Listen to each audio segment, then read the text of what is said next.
didn't see it coming. Robot Matilda is nothing but a machine. But today, she's in charge of recruiting a human, analyzing his most insignificant emotions. Hello, Stephen. I hope you are well. This interview won't take long. Here we go. You accept rules and regulations without complaint and never deliberately break them. To a large extent, yes. And sales, the law of the jungle prevails. You take fellow salespersons as competitors in a competitive world. No. You welcome criticism and accept your weaknesses. Yes. Success and progress is the ultimate goal. Don't know. You believe there is room for everybody. Yes. Here is the last question. You welcome criticism from your boss. And do not hesitate to give your point of view. Yes. Thanks for your time.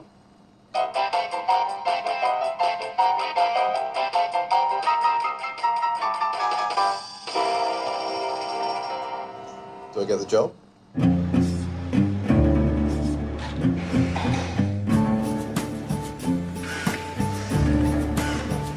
Robots have ventured out of the factories where they've been largely relegated up to now. With little fanfare, the fourth industrial revolution has already begun. It employs all sorts of machines, all of which are growing more efficient, intelligent, and autonomous. Performance, productivity, flexibility. Everywhere, it is imperative that workers adapt to digital logic. And in spite of an unbridled attempt to keep up, humans are running out of breath.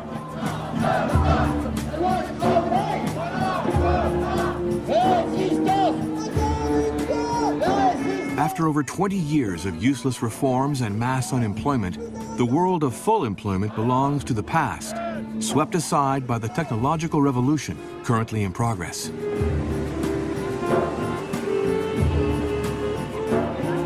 What world will emerge at the height of this mutation without precedent?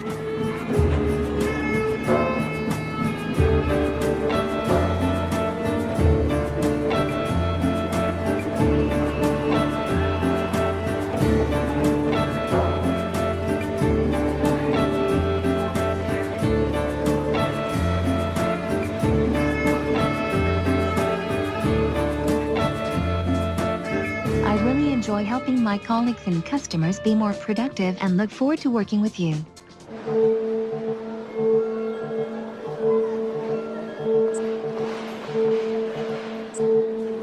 Without fully realizing it, we have toppled over into the digital world.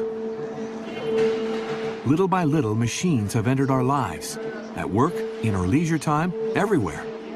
Of course, they are useful, but with them, we do the work ourselves for free. And we participate in this new economy while forgetting about all the jobs being cut in numerous sectors of activity. From national rail to the post office, there is widespread uneasiness and concern. Over 3,000 post offices are threatened, and neighborhood services risk belonging to the past. And yet the future appears to belong to machines.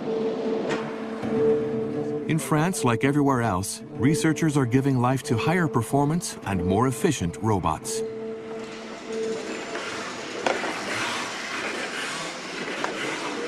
Un robot est une machine dont les mouvements sont commandés par un ordinateur. Alors, ces machines-là, elles peuvent bien sûr faire des mouvements répétitifs, mais elles peuvent aussi s'adapter à l'environnement.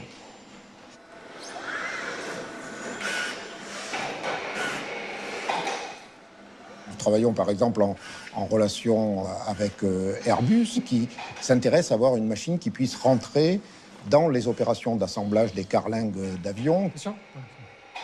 Des choses totalement pratiques qui ne sont pas du tout du domaine de Terminator, mais par exemple un robot capable de percer ou de visser dans un certain nombre de contextes limités, mais qui pourrait être pertinent pour une entreprise.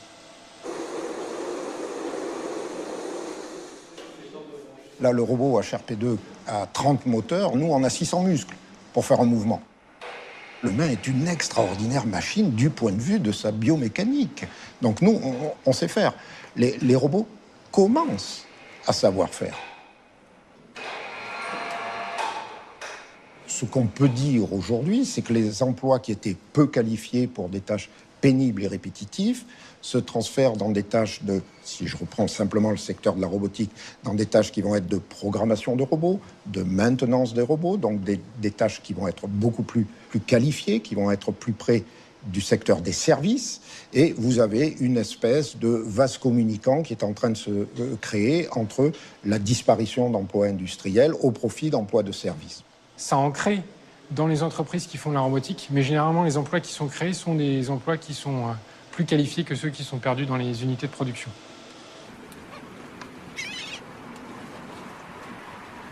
Jérôme Chouin was a computer programmer, but he decided to quit his job, tired of contributing to the development of what is discreetly known as Human-Machine Interface, HMI. Petite vie bien rangée pendant pas mal d'années, ouais.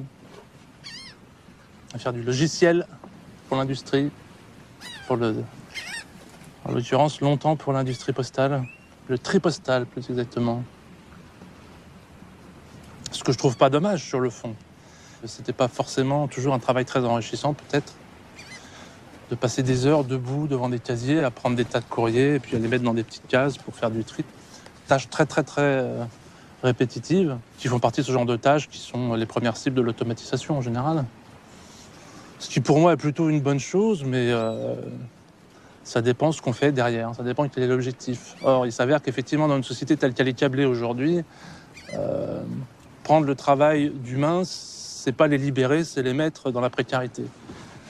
Donc moi, je suis pour l'automatisation, mais je suis pour qu'on change le système qui englobe tout ça, parce qu'il me semble que c'est juste pas possible de continuer comme ça, vu que ça va être de plus en plus et de façon très massive. Donc oui à l'automatisation, mais si elle libère, pas si elle met les gens dans le caniveau, quoi. En tout cas, ce qui est évident, c'est que l'automatisation conduit à un énorme paradoxe.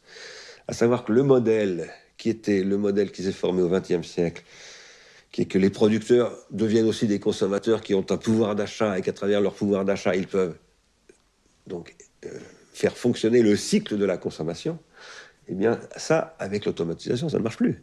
Parce que d'où vont trouver l'argent les gens qui ne vont plus dans les usines? The local economy resists as well as it can, but is losing ground on a daily basis. City and town centers are being deserted to the benefit of commercial centers and shopping malls. Because it is more practical, because it is less expensive, we become accomplices of a logic that jeopardizes local employment. Most of the goods we consume are manufactured elsewhere and travel thousands of kilometers before being put on sale. Such tight flow capitalism needs to transport products at the cheapest possible price.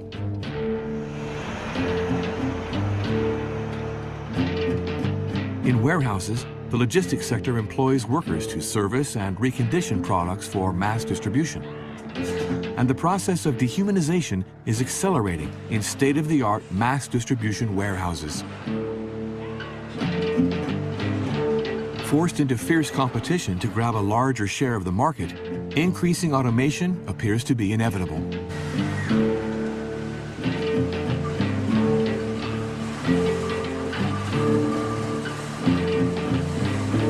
While humans continue to work here, their role is confined almost exclusively to the maintenance and surveillance of a gigantic machine room.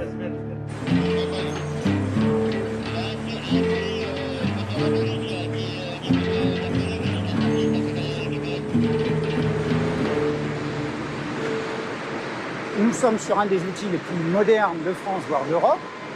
Ce type d'installation correspond vraisemblablement à la manutention du futur, puisque l'homme maintenant ne porte plus, ou quasiment plus, et en fait, maintenant, l'homme conduit la machine qui porte pour lui. In France, 1 wage earner in 5 is still a factory worker. Rendered more and more fragile, the working class has become invisible, erased by the propaganda of high-tech, workerless factories. How far must we be willing to adapt to increase productivity? And tomorrow, what will become of the 6 million workers still employed in France? c'est devenu une variable, appelons-la variable d'ajustement, une variable parmi d'autres. Il y a une sorte de mise à plat entre les différents facteurs qui nous permettent d'acquérir du capital. Et l'humain, c'est devenu un facteur parmi d'autres. Un facteur toujours moins important, finalement, parce que les machines, devenant toujours plus prépondérantes dans le système de production du capital, l'humain, finalement, finit même, je dirais, à contrario, par être perçu comme le grain de sable qui fait que le système pourrait dysfonctionner. To understand what's in store, we must cross the Atlantic. Ladies and gentlemen, welcome to Pittsburgh, where it is currently 2:30 p.m. By favoring the digital, we shift from one economy to another, here in Pittsburgh, former capital of the American steel industry. In the late 80s, Pittsburgh picked itself back up by investing massively in advanced technologies. Its Carnegie Mellon University became one of the leading centers of research in artificial intelligence and robotics.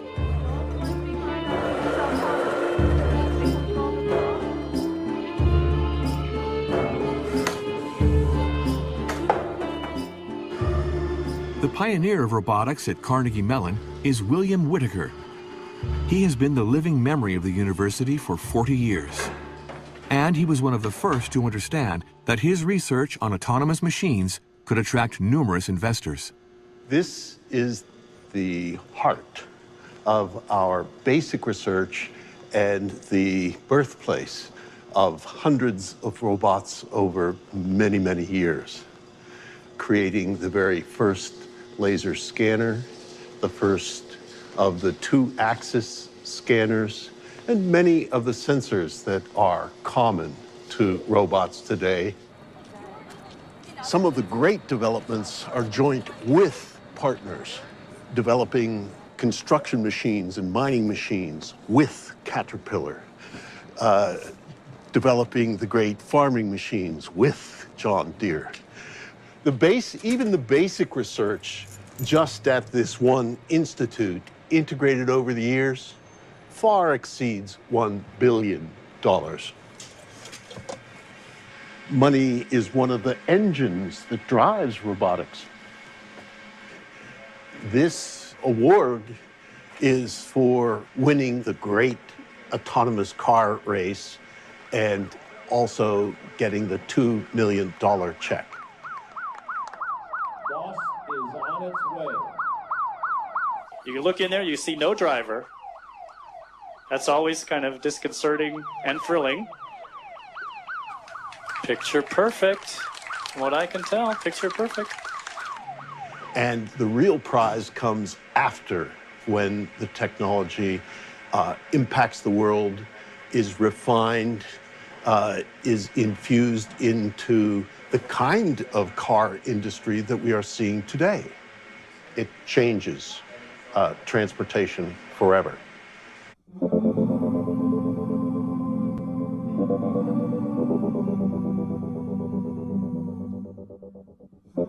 This is one of the inventions by researchers at Carnegie Mellon, one of the first fully autonomous cars developed with the manufacturer General Motors.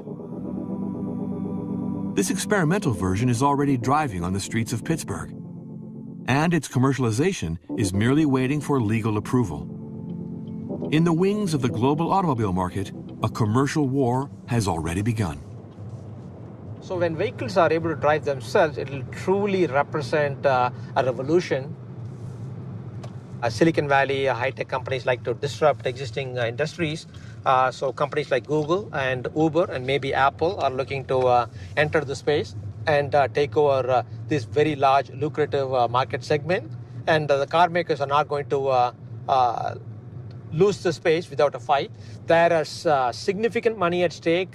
This market expectations are that this will actually be 250 billion US dollars per year kind of a market 20-25 years down the road. If these vehicles are able to drive themselves, the question becomes what happens to the human drivers? Will they lose their jobs or not?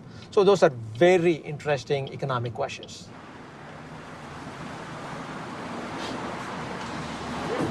This discrete symbol, which is multiplying on windshields all over the world, is that of Uber, the first application to put private drivers in contact with customers. Less than 10 years ago, Uber invented a new, entirely digital model. But that was just the start.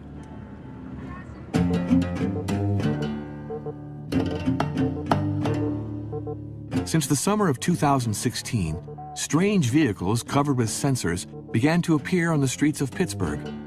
This is where Uber chose to experiment its self-driving cars. Behind the wheel, engineers still act as monitors, but in back, customers are already paying for their rides.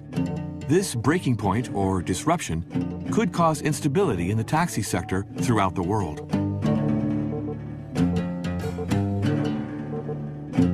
Other hands could soon definitively let go of the wheel, those of truck drivers. In the spring of 2016, several convoys of autonomous trucks converged on the port of Rotterdam in Holland, after having discreetly traveled several hundred kilometers without drivers.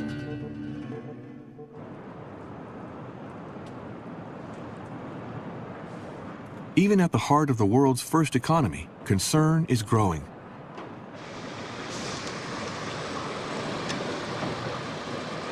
I love working. That's one of the things that bring me to this country. Uber's my part-time, and I work full-time as a truck driver. I feel like that I need to work like more than one job just to secure the security of my family.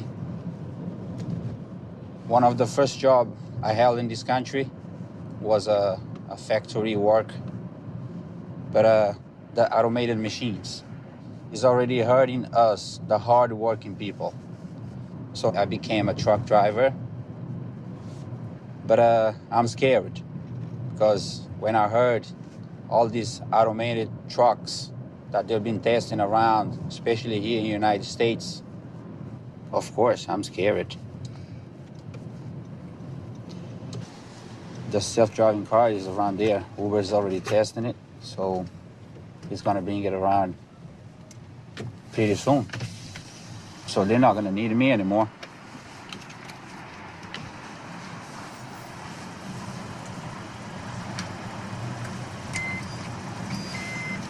The other way, arrow face up. Thank you, sir. Machines everywhere. That man right there, he's probably gonna lose his job anytime soon too. It's becoming a disease, and I don't know what to do. I wish the world leaders one day, they do something about it to stop it. Now, before it gets too late.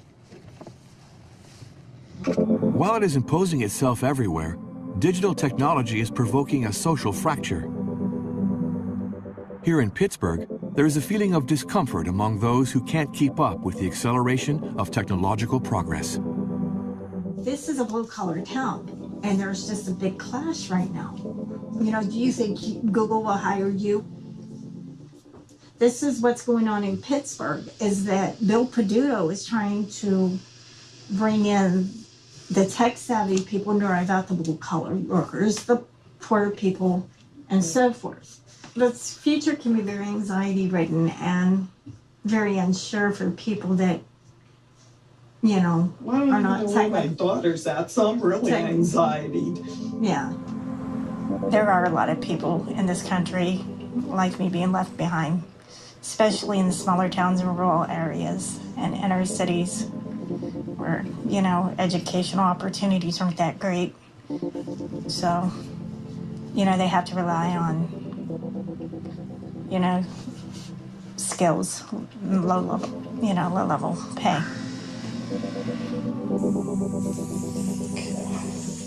Perfect.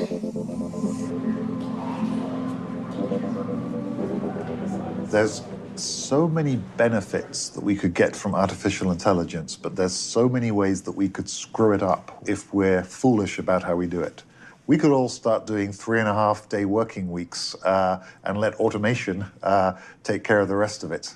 Or the other way we could approach this is to fire half the people who are actually their previous skills are no longer valued by society, and so there's a lot of uncertainty and unhappiness about that. And it's possible this could get vastly worse if we imagine a world where 5% of the technology elite, which, by the way, will include all the people who studied computer science at CMU, that 5% gets immensely wealthy through automating everything, but 95% of the world's population gets left behind. That would be a disaster.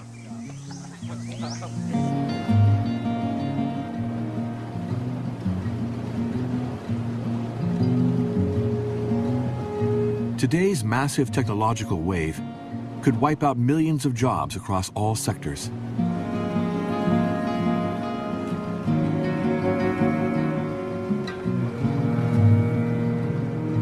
Around the world, the number of whistleblowers is increasing. I'm the former president of America's largest union, SEIU, the Service Employees Union. Now, more and more reputable research, the McKinsey Global Institute, the Boston Consulting Group, 3 Nobel Prize winners, the World Bank, the ILO, are all predicting that a tsunami, a disruption of unprecedented proportions is going to happen to the labor market in the next 10 to 20 years, and that people are completely unprepared for it. McKinsey says that 45% of all the tasks that are done today can be eliminated. 10% more if artificial intelligence is deployed. The Oxford University says 47% of all jobs because of the introduction of software and automation and robotics. And the best example in the United States is driverless trucks. The largest job in 29 of the American states is truck driver. There are 3.5 million truck drivers and 5 million people who support them. And yet we now have seen in Europe a driverless truck go from one end of the continent to the other. We've seen a Budweiser delivery truck now go 100 miles in the United States. And so all of a sudden, the largest job in 29 states, 8.5 million people, is at jeopardy in the next decade. That is a major disruption in the job market, not to mention accountants and lawyers and anesthesiologists and translators. So we're beginning to see this as a massive expansion of technology into areas where up to now it's mostly been a blue-collar consideration, and now the war has come to the white-collar workers as well.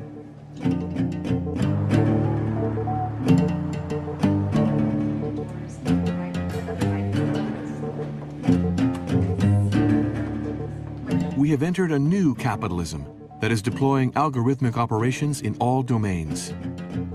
In the service sector, the future belongs to virtual assistants with almost human faces, but with an intelligence that is artificial. Hello, Ergen Ikichi. Hi, Amelia. Is 17 State Street your address? Yes, it is. What's the apartment number? Good question. Let's see, the apartment number is 2503. What is the style of your house? I'm going to say now it's a condo. Amelia, I dislike your voice. Sorry to hear that. So what makes Amelia special? We look at 3 key tenets.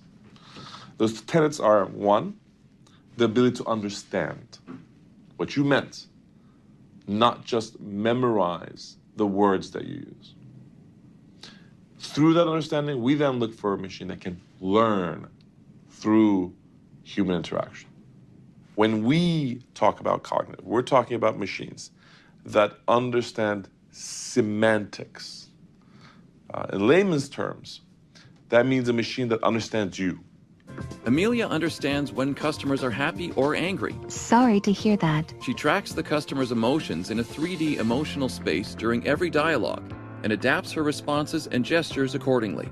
This allows her to deliver personalized service to each individual customer across a range of roles and, for example, has been trained to manage invoicing queries from suppliers for a global oil and gas company.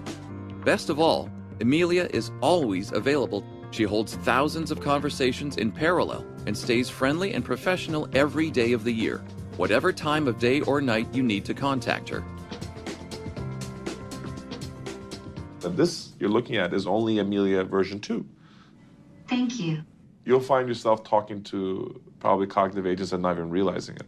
You'd be surprised how motivated we found the insurance industry is for leveraging a cognitive agent to be a trusted advisor for their customers. In the banking industry, Amelia is actually being trained as a wealth manager for a Swiss bank. There's a lot less appetite in these big financial companies for human mistakes, right? They need the best behavior. They need adhering to regulations, compliance, because we know what the potential impact of misbehavior in those organizations are. Let's also say, very frankly, they are driven by the fact that it's unavoidable. It's coming. Technology, automation, intelligence is coming. It's like saying the Industrial Revolution is not going to happen. Of course it's going to happen. This is our human nature. We always advance. It's still the beginning of the journey, mind you, but the journey has at least started. Imagine it was 7 of us sitting in a loft space in Soho when we started. And from there to today, we're maybe 3,000 employees now. We're in 10, 15 countries. We've been growing quite healthy.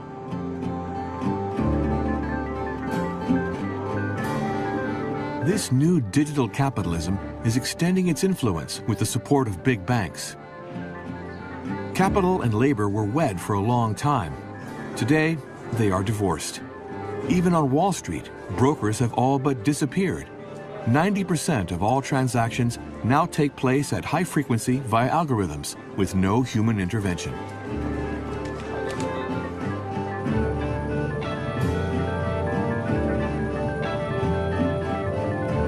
To better understand what is going on in the world of the massive destruction of white-collar jobs, we turn to Switzerland, one of the strongholds of global finance. The technological changes have to be seen in the context of a neoliberal economic strategy to shift the outcomes in terms of income increasingly towards rentiers, the possession of property, possession of assets.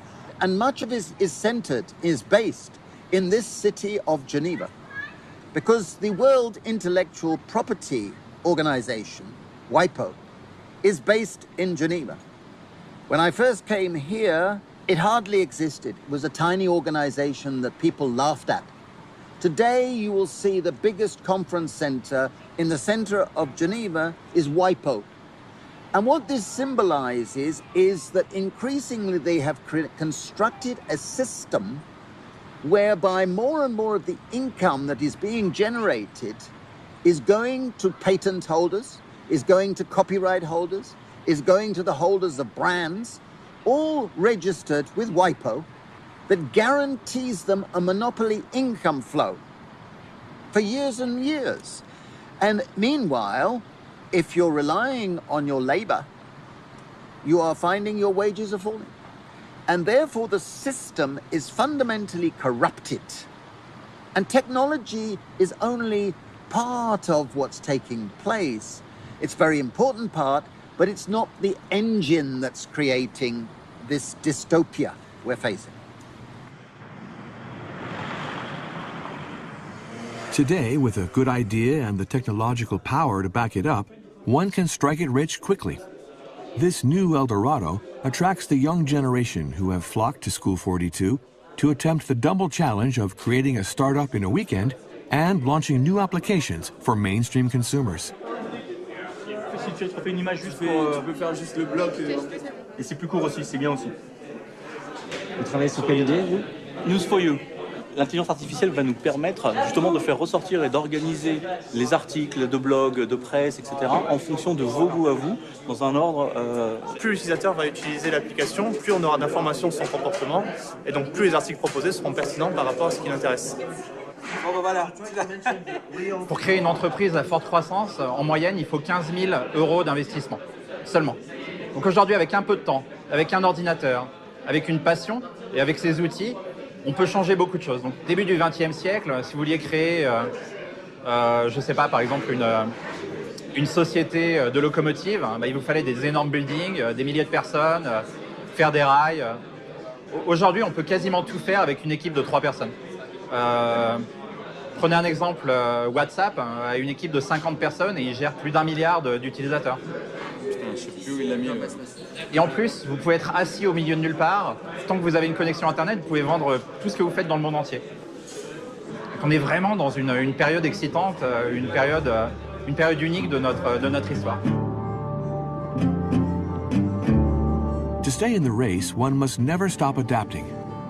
Yes, but to what exactly? Perhaps the answer can be found in California, south of San Francisco. More precisely, in Silicon Valley. This is the epicenter of the digital revolution. Here, employment is already a global market, controlled by private companies.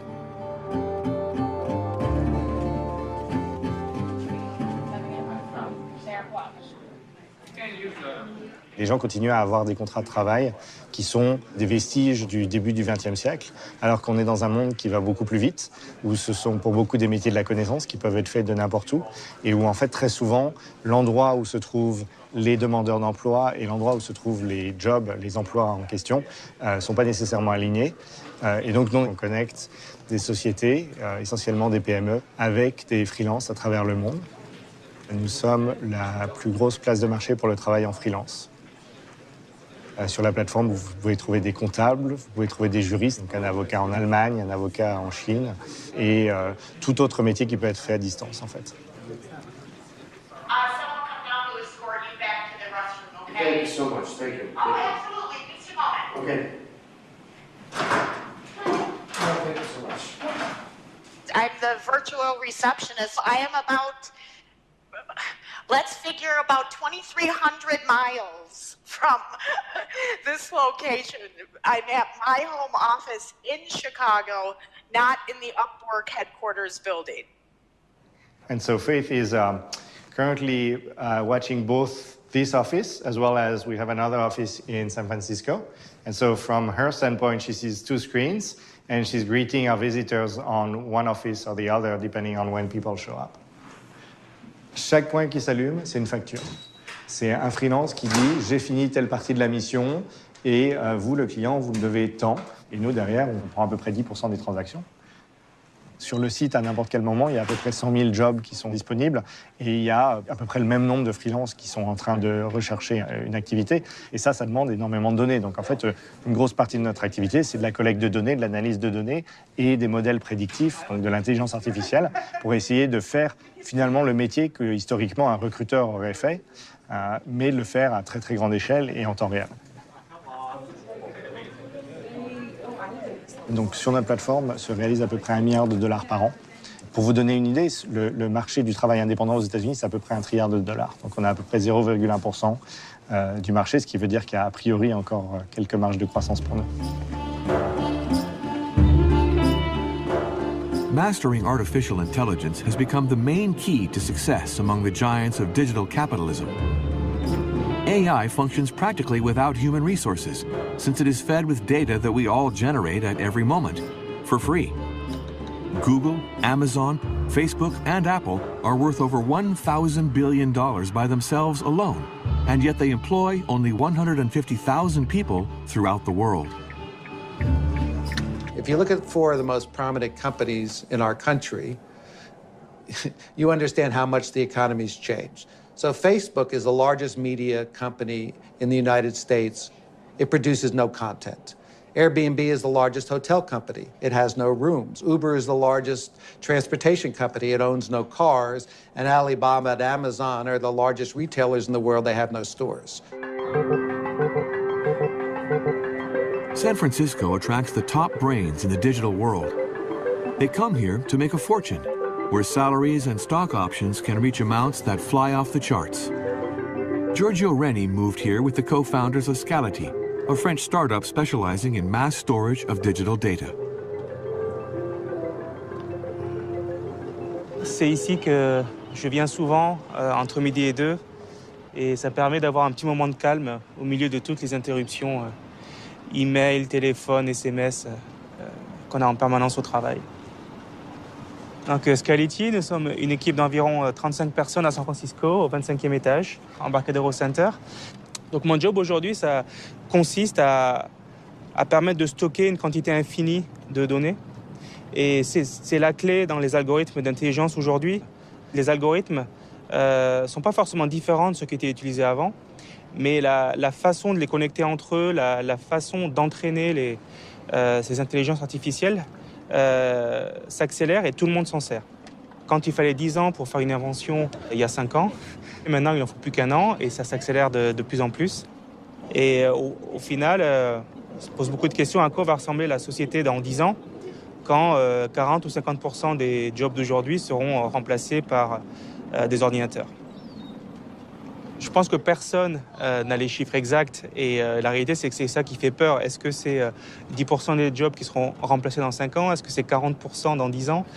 Personne n'a la réponse à ça. Et surtout, la problématique d'être dans une croissance exponentielle, c'est qu'on ne sait pas à quel point on est dans la courbe de l'exponentielle. Donc ça peut être dans 5 ans, comme ça peut être dans 100 ans. Personne ne peut le prédire. Et je pense que ça fait partie de la raison pour laquelle c'est vraiment excitant, c'est que c'est vraiment un territoire inconnu.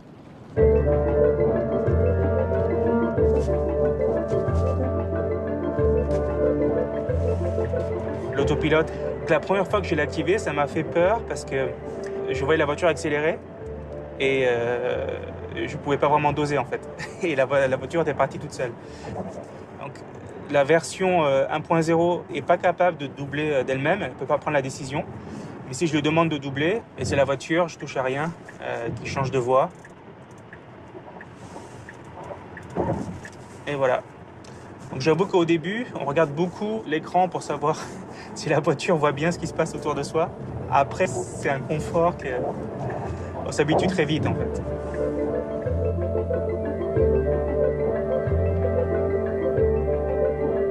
Ça, c'est quelque chose qui m'a énormément choqué quand je suis arrivé aux États-Unis et c'est vrai qu'on s'habitue et c'est assez triste.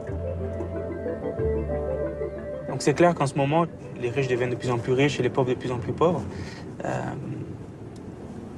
Je pense que c'est pas une fatalité et si on arrive à réussir dans le travail, la prochaine question pour moi, c'est comment est-ce qu'on arrive à partager ce succès.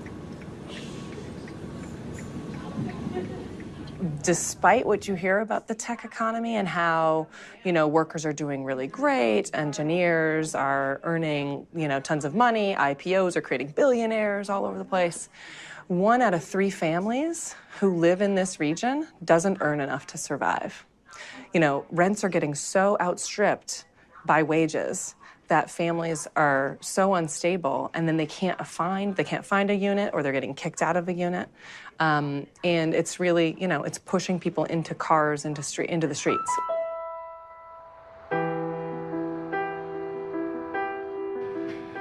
You all set, sir? Hey, I can help you over here. Can I help you over here? How you doing? Good, how are you? Good, thank you. $62, what happened? $18? It's $66.85. $66.85. Yes, sir. 66. One piece of bread. One of these, that cost $66. I know. These 4 items, yeah. $27.45. I just want to see the prices of everything because I think everything is wrong. $50 for soup? That's a Oh, no. There's a special today. It's poverty line prices. Everything is 5 times its normal cost. Excuse me? Everything is 5 times more?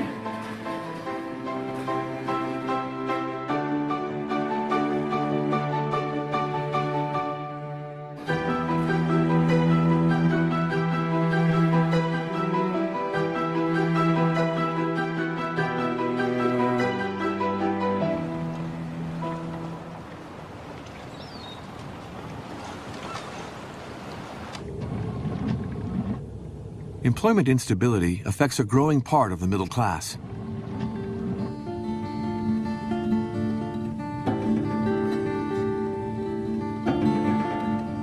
Today in the United States, some 47 million Americans live below the poverty level.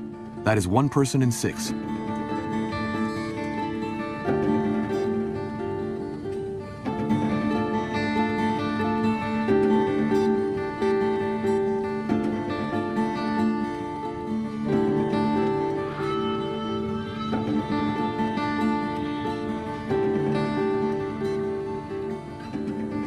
I think our biggest challenge is not to misrecognize technological change as requiring inequality, as requiring putting people down. It doesn't require that.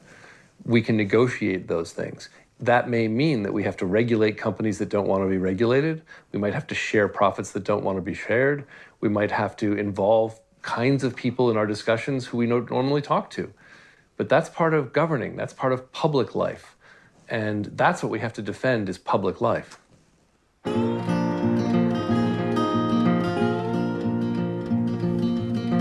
What if, in the end, this were a chance, an opportunity to invent a new world? Bonjour Raphaël Liogier. Bonjour. Votre dernier ouvrage qui vient tout juste de paraître s'intitule « Sans emploi ». Les robots vont nous permettre d'être dérobotisés et d'être plus créatifs. C'est ce que vous écrivez. Exactement, c'est-à-dire que la richesse, c'est la richesse qu'on produit. Et l'emploi, ça nous sert à produire de la richesse. C'est pas elle, la richesse, c'est pas l'emploi, la richesse. Si on n'accompagne pas cette grande transformation, effectivement, ça peut mal se passer. Et pour l'instant, c'est en train de mal se passer. Mais si on l'accompagne, ça veut dire qu'on va passer du mythe du plein emploi, du mythe inatteignable du plein emploi, à la pleine activité, qui là n'est pas un mythe. Est-ce qu'au final, vous pensez que la robotisation peut finalement nous libérer de l'esclavage du travail ? Oui, parce que tout ce qui est automatique et même ce qui pourrait être fait par un robot, eh bien, ne pourra plus être fait par l'humain, mais l'humain va faire autre chose. Il va faire des choix qui sont des choix créatifs. Et ça, les robots ne peuvent pas le faire. Moi, je pense que c'est très très bien qu'il y ait des robots dans les usines, à condition que l'on développe des moyens d'investissement très importants qui servent à développer de nouvelles formes de savoir chez les gens. Et pour produire de nouvelles formes d'activités, qui ne sont plus des activités simplement de consommation, qui ne sont plus simplement des activités de production, mais qui sont des activités sociales. La vraie question, c'est de repenser la totalité de la production industrielle selon un nouveau modèle, et qui est un modèle de partage du savoir.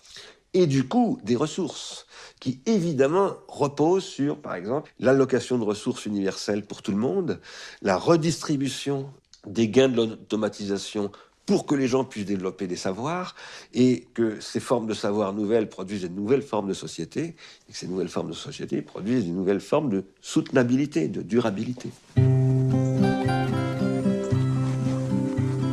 Alexis Lecointe was an engineer. After a burnout, he quit his day job and created a traveling show that dealt with these issues well before they became a subject of interest in political discourse.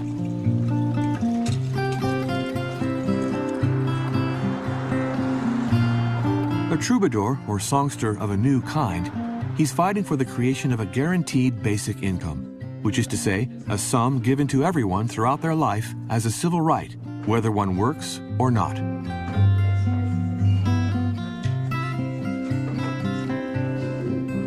J'ai 34 ans et je suis retraité.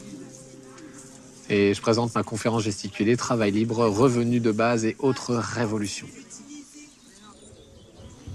Et même si dans les statistiques officielles, je suis en dessous du seuil d'extrême pauvreté, moi je me considère, même si j'ai pas beaucoup de monnaie, comme extrêmement riche d'un tas de choses. Pour moi, c'est une excuse, les revenus de base.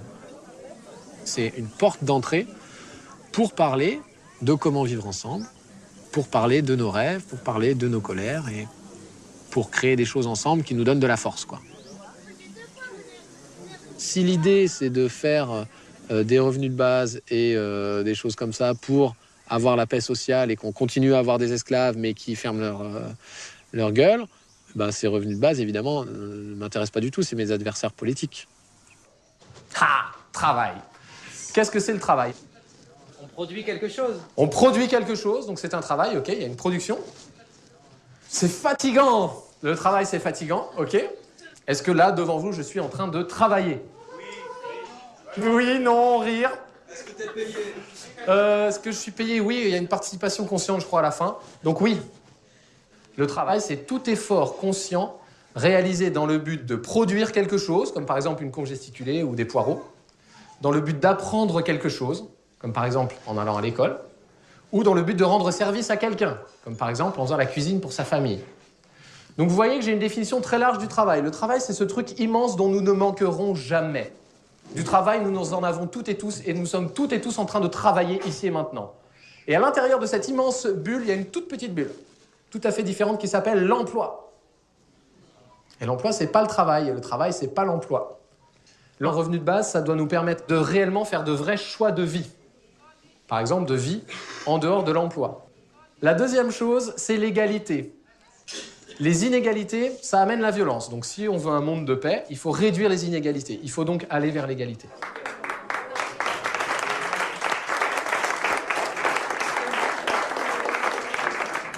If we had a basic income, you would see a tilting away from labor in jobs to spending more time on care work, on voluntary work, on community work, on the work of developing our capabilities, and a sense of greater control over our time so that people in the precariat won't have to spend 60 hours a week to get just a meager income, which is what the case is today. So for me, it's a very ironic situation that we have on one side people saying that the robots are going to displace millions of people, and on the other side, people criticizing a basic income saying it would lead to people doing less labor. Well, if we've got less labor, then that's surely a good thing. If you ask people, do you want to improve your life? And if you had a basic income, would you stop working? They would say yes to the first question and no to the second question. In other words, we in general, 98% of people want to improve our lives, and having a basic income would not stop that human motivation.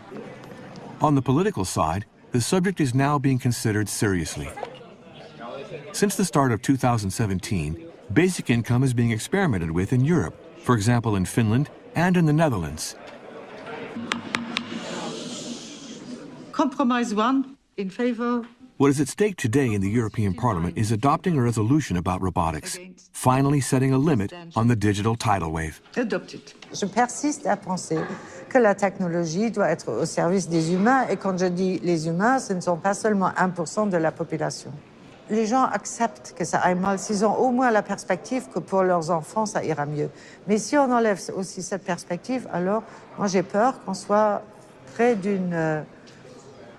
Enfin, je ne veux pas dramatiser, mais quand même, de révolte et de révolution. Il faut s'occuper de ces questions et ne pas dire « on va continuer comme jusqu'ici ». To attempt to heal this fracture, Jérôme Chouin decided to found a People's University dedicated to everything digital and open to all. J'ai fait des petits exercices pour qu'on puisse s'entraîner. Est-ce que ça vous dit quelque chose, glisser-déposer? En laissant appuyer, on va bouger et lâcher dans cette zone-là. Tu sais où est le verrouillage et le majuscule momentané? Non. Je démissionne. Globalement, sur la population, il y a une culture qui n'est pas là. Et comme moi, ma conviction, c'est que c'est certainement pas, ça viendra certainement pas d'en haut. Je pense qu'il faut que ça vienne d'en bas, quoi. Donc il faut qu'on s'y mette tous. Et aussi petit que soit ce qu'on est en train de faire, on fait quelque chose, quoi. On y va sans prétention, mais on y va. Voilà, c'est ça l'idée.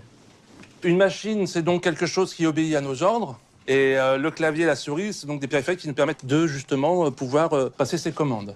Si vous avez des questions, n'hésitez pas sur le forum ou par mail. Hein. Oui. C'est un navigateur. Pour moi, un citoyen qui ne sait pas lire, c'est un citoyen de seconde zone. C'est quelqu'un qui n'est pas quelqu'un de libre. Pour moi, libérer quelqu'un, c'est quelqu'un qui est en possession de ses moyens dans une société qui a certains usages.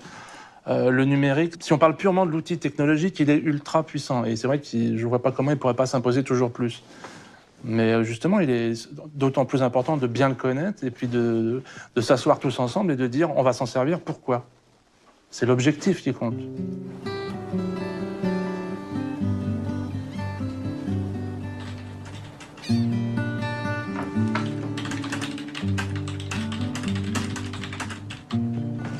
Pour moi, c'est du travail au sens où ça participe de l'amélioration du commun, de l'intérêt général. Donc, dans ma vision des choses, tout à fait personnelle, c'est du travail, oui. Ce n'est pas un emploi, ce n'est pas rémunéré, mais il me semble que pour la société, c'est du travail. On produit de la valeur, pas forcément monétaire, pas forcément financière, Mais on fait avancer la société, donc on participe à un projet global qui me semble que c'est utile. Et c'est pas mal d'être utile. Le revenu de base me semble beaucoup moins utopique que la folie de parler encore de plein emploi aujourd'hui dans les sociétés occidentales, où même les cols blancs auront bientôt bien du souci à se faire, manifestement.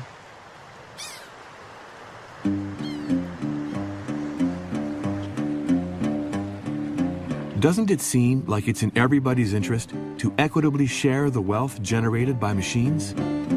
This is without doubt the most essential question we face today.